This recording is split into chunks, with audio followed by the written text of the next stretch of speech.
Bom dia, irmãos. Graça e paz do nosso Senhor Jesus Cristo. Amém? Amém. Como é bom estar com os nossos irmãos, adorando e buscando ao nosso Senhor. Bom, talvez de encontro com a leitura anual, né? Eu acho que alguns aqui, espero que a grande maioria de nós começou a leitura bíblica esse ano já andou bastante, a gente está no finalzinho aí de janeiro. A gente resolveu dar início a uma série de mensagens baseada no Antigo Testamento. Ano passado a gente ficou um bom tempo no Novo Testamento, né? Então a gente resolveu fazer assim, sem pressão, sem cobrança, mas quem aqui começou a fazer um plano anual para ler a Bíblia toda esse ano? Alguém aí se colocou nesse desafio? Amém, glória a Deus, legal. Não vai ser totalmente sincronizado, né, porque a gente vai dar uma avançada ali no Velho Testamento.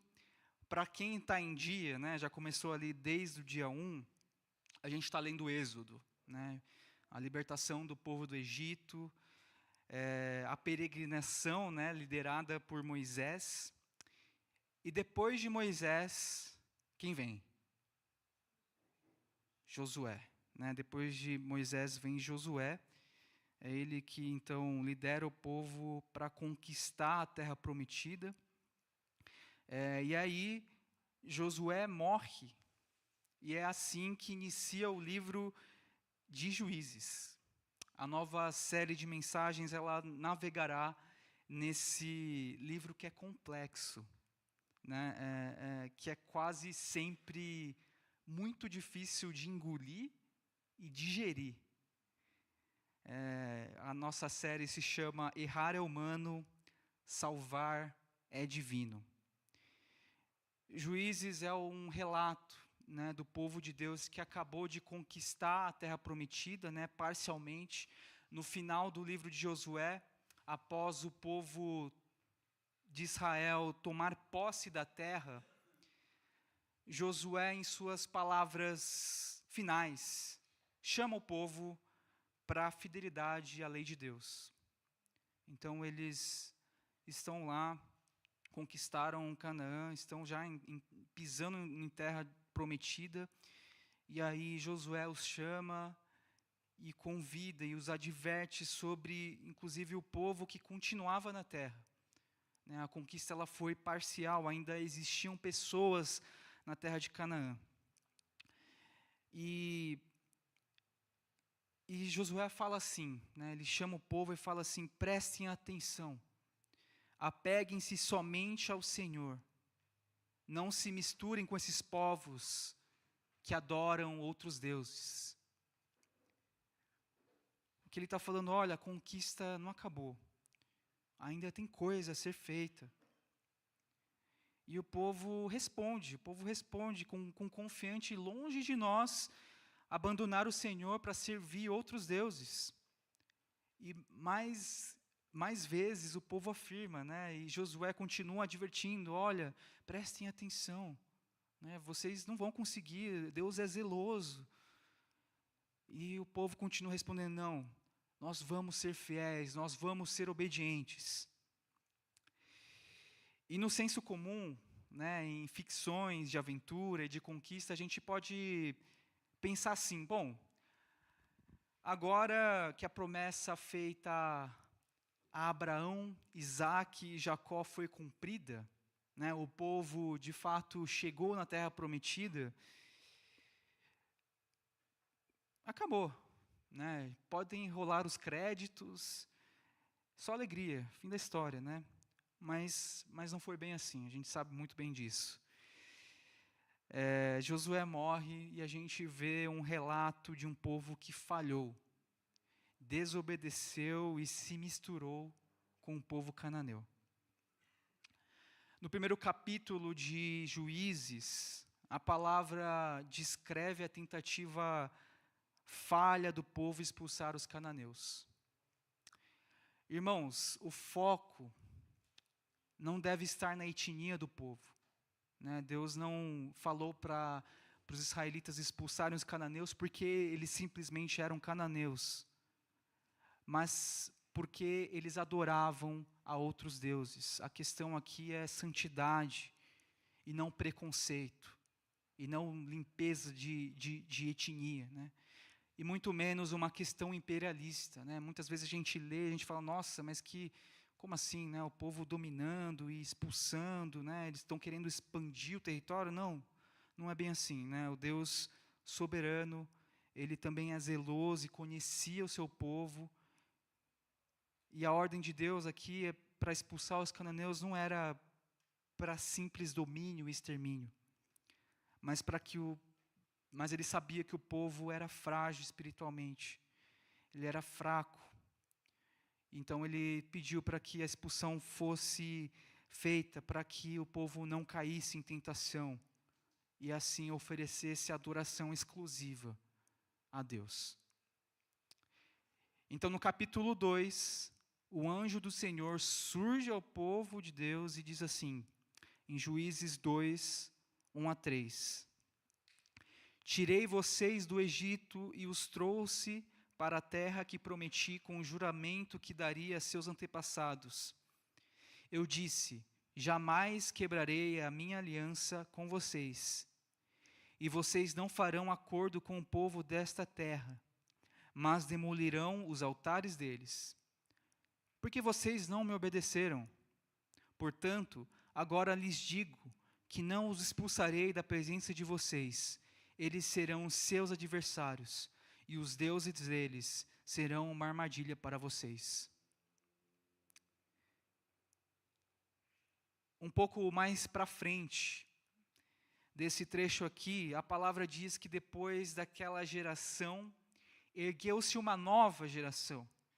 E uma geração que se esqueceu do Senhor, que esqueceu tudo aquilo que Ele realizou em Israel, com eles.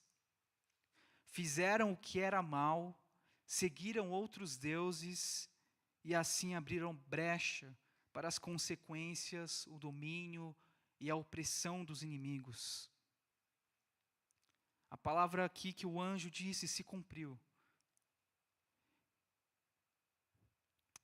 Portanto, agora lhes digo que não os expulsarei da presença de vocês, eles serão seus adversários, os deuses deles serão uma armadilha para vocês. E assim, irmãos, inicia-se aquilo que os teólogos chamam de espiral descendente, ou espiral para baixo. Um ciclo que, ao invés de subir e melhorar, só piora. O povo se afasta de Deus, sofre opressão inimiga, clamam a Deus. Deus assim envia um juiz que os liberta. E há um período de paz, mas só até o momento que o juiz vive. Depois que ele morre, então o ciclo se inicia mais uma vez. E a coisa vai piorando, né? E Juízes, ele não se resume a uma tragédia, né? A gente não escolheu Juízes porque é um livro simplesmente trágico, triste, né? E que simplesmente mostra o defeito do humano, a condição humana.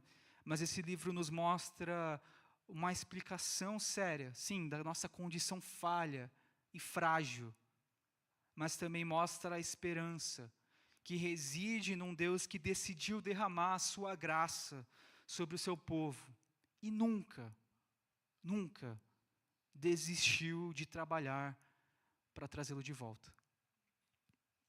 E assim a gente começa mais essa nova série de mensagens em Juízes, e hoje nós vamos começar, dar início, é assim que a gente vai seguir, um juiz de cada vez. E hoje o primeiro deles, chamado Otoniel, ou Otiniel em algumas versões. E nós vamos ler Juízes 3, de 7-11. A palavra de Deus fala assim: Os israelitas fizeram o que o Senhor reprova, pois esqueceram-se do Senhor, seu Deus, e prestaram culto aos Baalins e aos postes sagrados. acendeu-se a ira do Senhor de tal forma contra Israel que ele os entregou nas mãos de Cuxã-Risataim, rei da Mesopotâmia, por quem os israelitas foram subjugados durante 8 anos. Mas quando clamaram ao Senhor, ele lhes levantou um libertador, Otoniel, filho de Kenaz, o irmão mais novo de Calebe, que os libertou. O Espírito do Senhor veio sobre ele, de modo que liderou Israel e foi à guerra. O Senhor entregou Cuxã-Risataim, rei de Arã, nas mãos de Otoniel, que prevaleceu contra ele. E a terra teve paz durante 40 anos, até a morte de Otoniel, filho de Kenaz. Deus, nós acabamos de ler a Tua palavra agora. Nós pedimos para que o Senhor esteja falando aos nossos corações. Abre, Senhor, os nossos ouvidos, o nosso coração, nos torna sensíveis para que o Teu Espírito Santo esteja livre entre nós hoje, para que o Senhor possa falar conosco, possa nos lapidar, possa nos confrontar, Deus. Queremos, Pai, estar atentos ao que o Senhor tem para falar, em nome de Jesus. Amém. Aqui nesse trecho pequeno, 7 a 11, a gente vê esse ciclo de uma maneira bem clara. Os primeiros juízes, eles são bem curtinhos, inclusive no capítulo 3 já mata 2 de uma vez. E aí a gente consegue ver esse ciclo acontecendo. Os israelitas fizeram o que o Senhor reprova. Eles clamam ao Senhor, eles sofrem, clamam ao Senhor. Deus manda o juiz, e o juiz os liberta, eles passam um momento de paz. O juiz morre. E aí depois, mais para frente, a gente vê que isso volta de novo. E aqui a palavra fala, pois esqueceram do Senhor, seu Deus. Esquecer. O que significa esquecer? Na palavra de Deus, o significado de esquecer, existe uma questão espiritual aqui. Quando o salmista fala assim, lembra-te da tua compaixão e do teu amor. O salmista declara isso a Deus, lembra-te da tua compaixão e do teu amor. Não significa que Deus esquece daquilo que Ele é. Isso não faz sentido. Mas por que então o salmista fala lembra-te?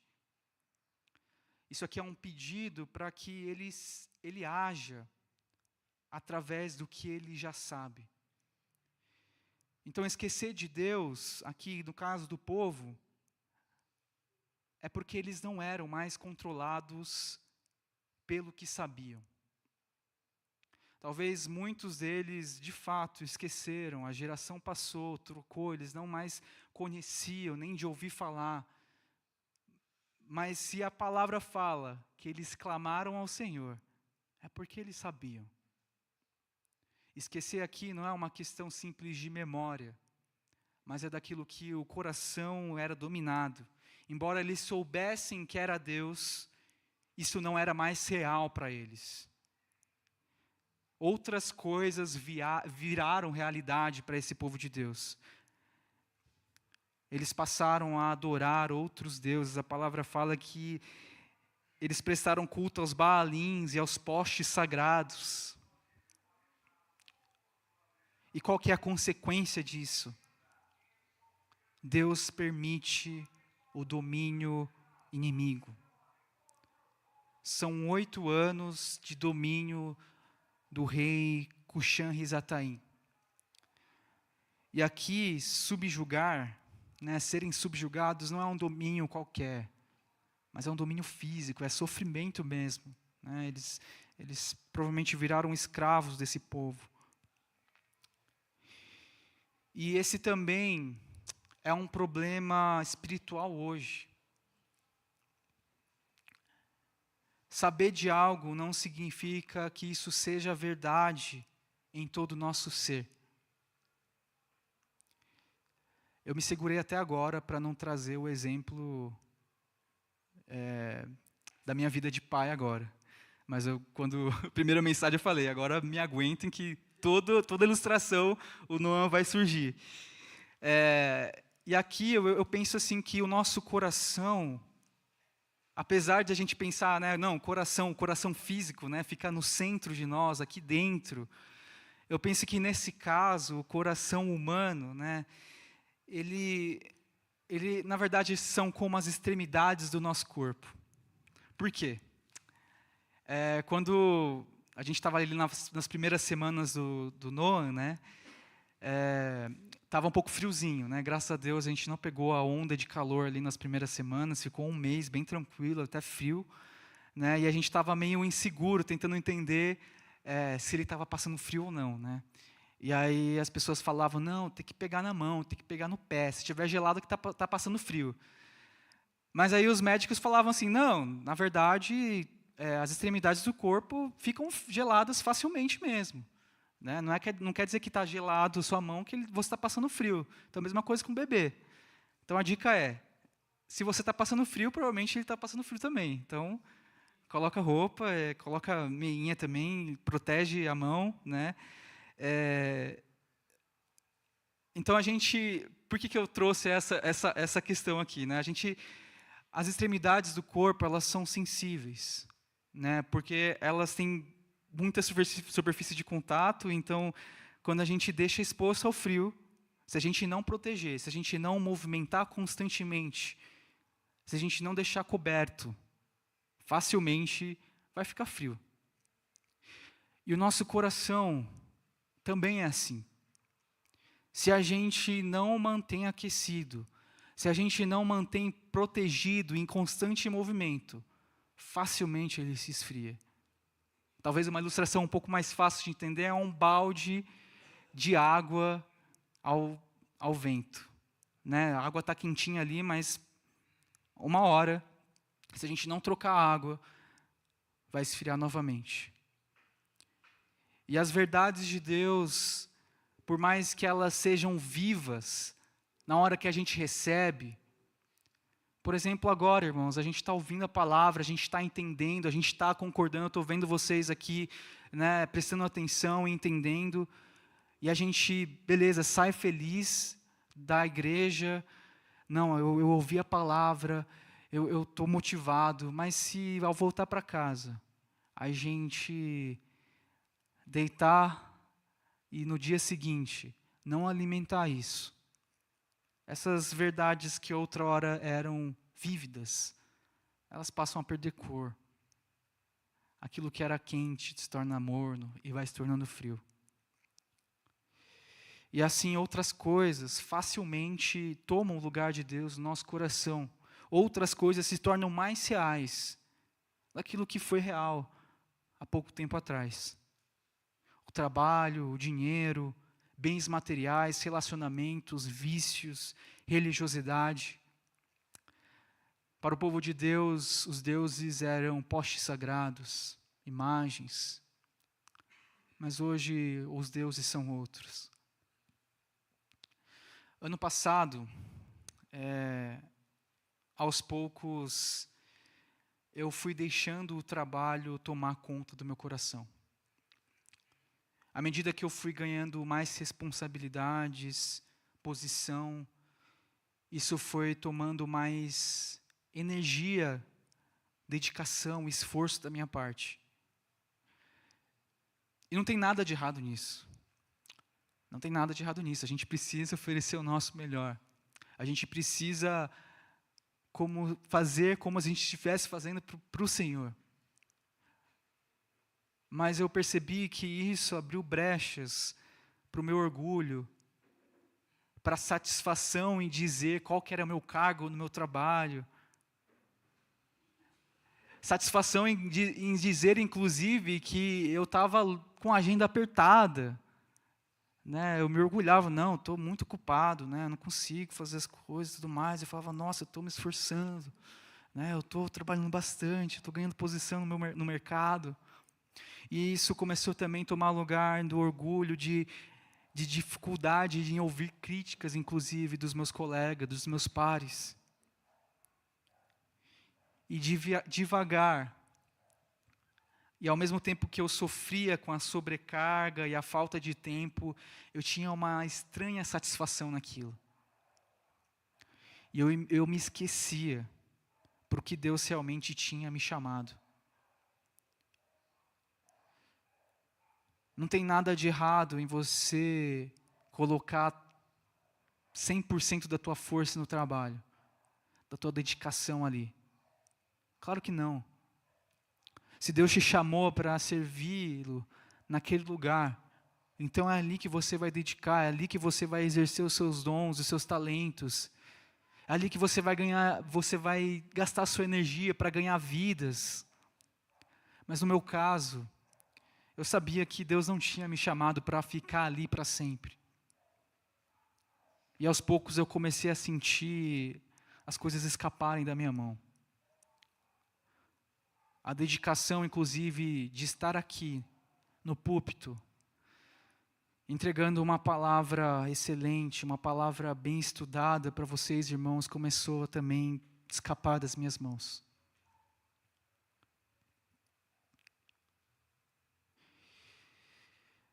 Então, qual que é a solução?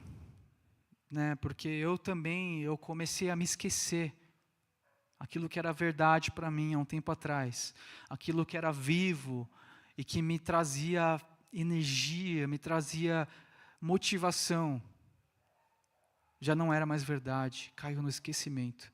Então qual que é a solução para o esquecimento? Se a gente esquece, a gente tem que fazer o quê? Se lembrar.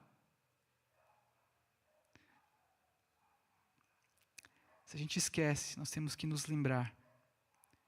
E como que Deus faz e fez isso ao povo de Israel? Levantando um juiz? Não.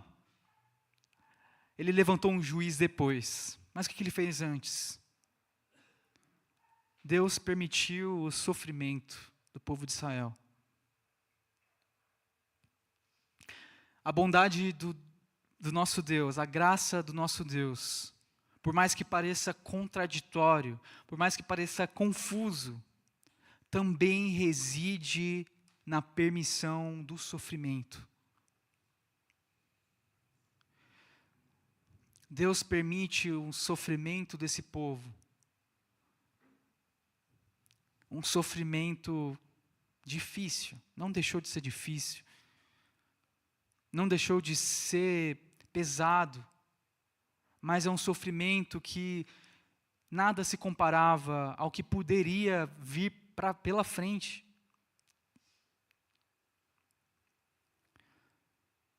Imagina se Deus não tivesse permitido o sofrimento e o povo de Deus estivesse anestesiado, sem sentir nada.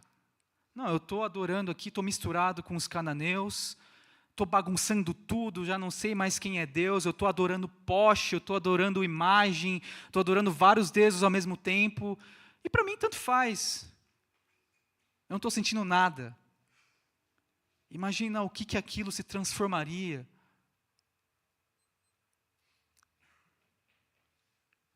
Como que o povo ficaria mais para frente? Qual que é o sofrimento que os aguardava? Mas não, Deus permite aquele sofrimento para que eles se lembrassem dele. Depois de 8 anos de sofrimento, de domínio do povo da Mesopotâmia, o povo então clama ao Senhor. E a palavra de Deus em Juízes 3, a gente já leu, mas vamos ler de novo, de 9 a 11, fala assim: mas quando clamaram ao Senhor, Ele lhes levantou um libertador, Otoniel, filho de Kenaz, o irmão mais novo de Calebe, que os libertou. O Espírito do Senhor veio sobre ele, de modo que liderou Israel e foi à guerra. O Senhor entregou Cuxã-Risataim, rei de Arã, nas mãos de Otoniel, que prevaleceu contra ele. E a terra teve paz durante 40 anos, até a morte de Otoniel, filho de Kenaz.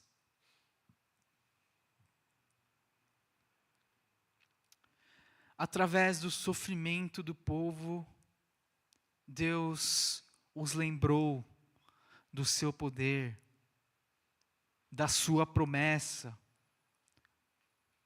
daquilo que o anjo falou. Olha, se vocês não forem fiéis, é isso que vai acontecer a vocês. Deus os lembrou também da vida, de como é a vida sem Deus.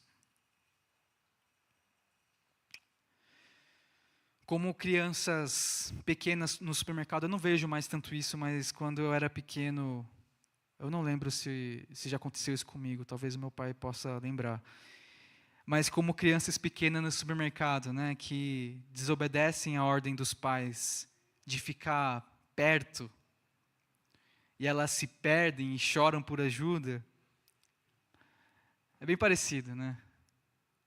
Deus fala assim, olha, povo de Deus, fica aqui perto de mim. Senão você vai se perder e aí, como que vai ficar, né? E aí quando a gente se perde dos nossos pais, a gente fica desolado, né? Sem saber o que fazer. E aí a gente lembra, né, dos nossos pais, da proteção, né? E aí a gente clama. Como que a criança clama? Chora.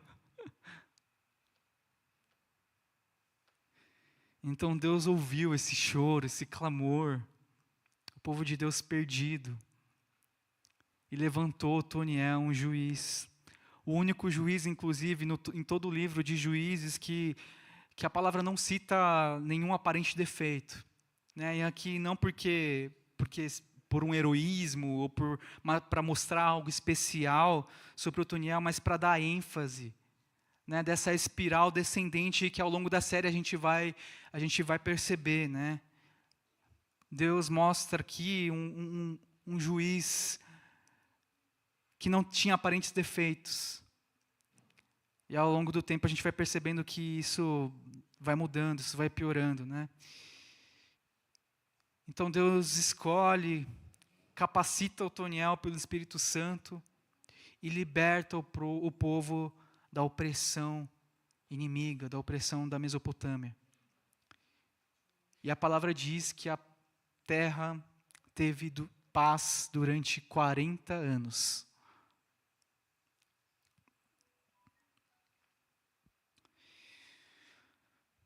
Para me lembrar de Deus e para me lembrar daquilo que Ele verdadeiramente me chamou, eu também precisei sofrer.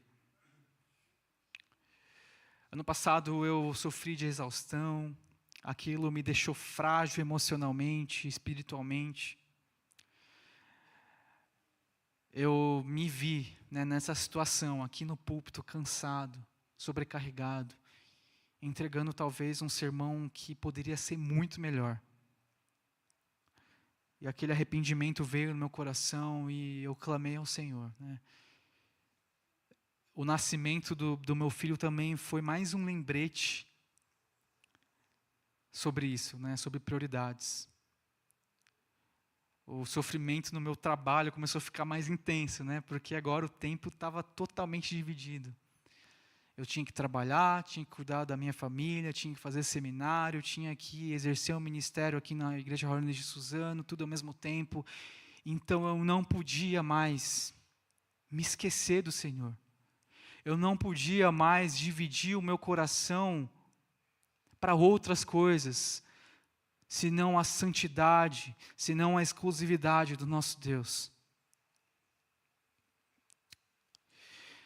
1 Coríntios 11, 32, fala assim: quando, porém, somos julgados pelo Senhor, estamos sendo disciplinados, para que não sejamos condenados com o mundo.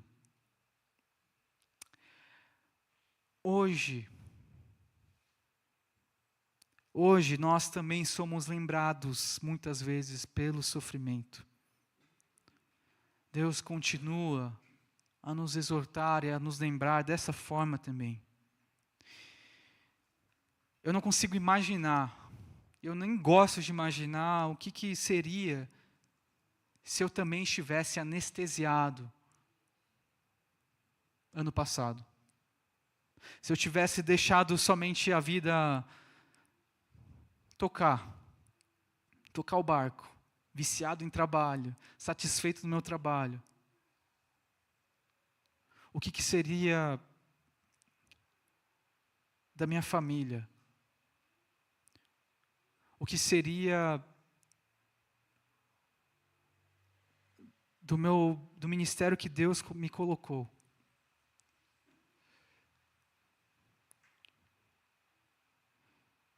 Quais seriam as consequências sem um lembrete de Deus? Deus nos disciplina permitindo um sofrimento menor hoje, para que não soframos algo pior e talvez irreparável lá na frente. E ao contrário de Otoniel, que após os 40 anos morreu e sobreveio o sofrimento novamente sobre o povo, o nosso juiz é Cristo. Cristo, o juiz imortal, e que nos trouxe paz para sempre. Nós não somos lembrados do que já sabemos, mas do que já foi realizado eternamente. O livro de Juízes também é um lembrete para nós hoje, pois apontam para um juiz perfeito, que morreu por nós, ressuscitou e hoje vive. Apocalipse 1:18, sou aquele que vive, estive morto, mas agora estou vivo para todo sempre.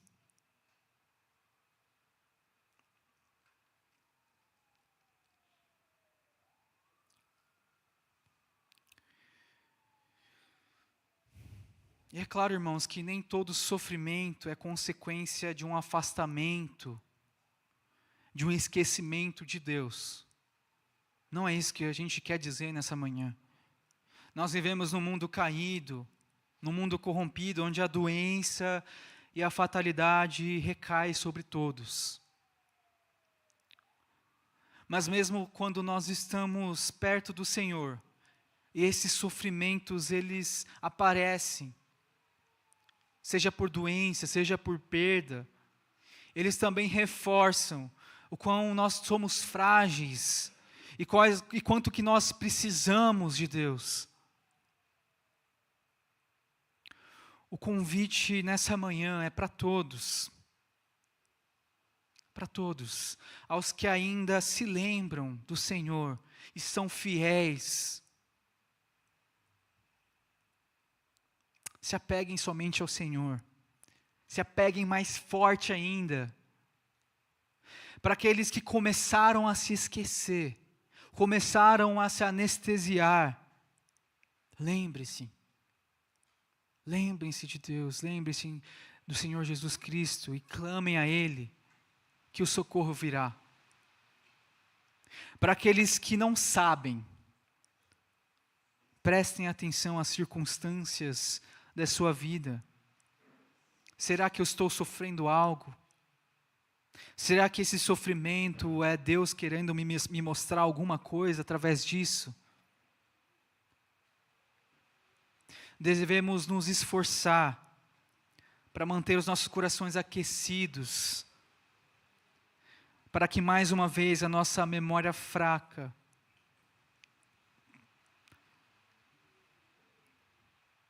não ataque mais uma vez. Da mesma forma que Deus enviou o Espírito Santo para Otoniel, não é à toa que o Espírito Santo também foi enviado à igreja e habita em nós hoje. Deus também estabeleceu a igreja como lugar para sermos lembrados constantemente. Nós estamos aqui hoje, irmãos, porque é esse local, é essa comunidade que Deus estabeleceu a você, que Deus colocou você hoje, para lembrá-lo dele constantemente. É por isso que todo mês nós celebramos a ceia como um ato memorial para lembrarmos do sacrifício de Jesus Cristo, para lembrar da obra salvífica dele. É nessa comunidade que Deus os colocou para serem incentivados através da comunhão, através, às vezes, muitas vezes, da diversidade de pensamento.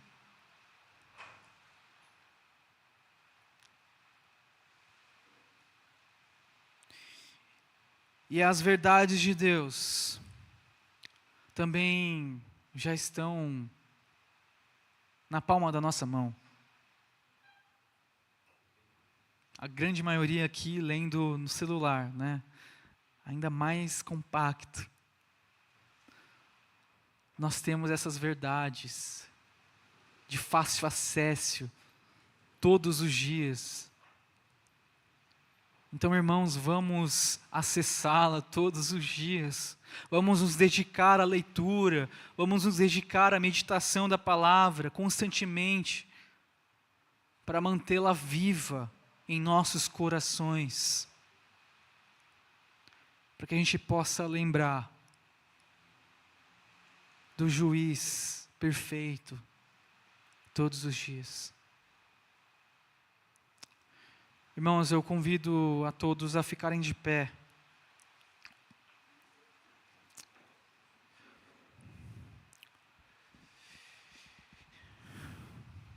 Como eu disse, o convite é a todos.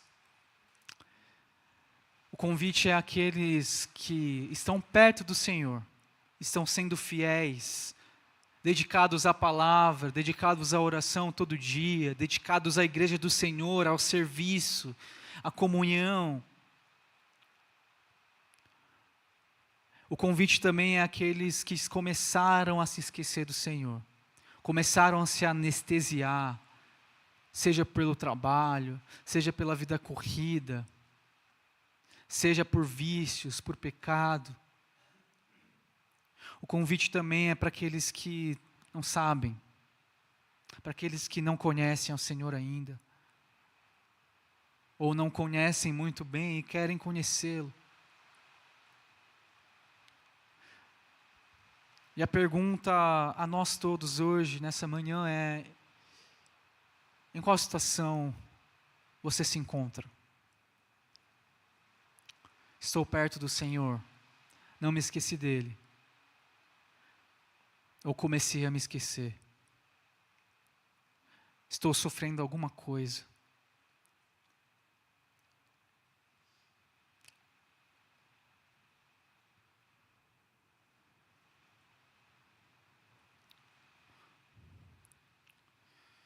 Que você possa retornar para casa com essa palavra no coração. Que você sinta-se motivado, encorajado a alimentar-se diariamente da palavra de Deus e a vir aqui aos domingos de maneira intencional, não somente para ouvir e cantar, mas para se alimentar de verdade, para ter comunhão. Encorajo irmãos a, esse pouco tempo que a gente tem depois do culto, a conversar com os irmãos, pedir oração, repartir um pouco da sua vida. Durante a semana, talvez, conversar mais com seus irmãos, visitar as casas, terem um tempo para de fato viver essa comunhão de maneira ousada, de maneira corajosa.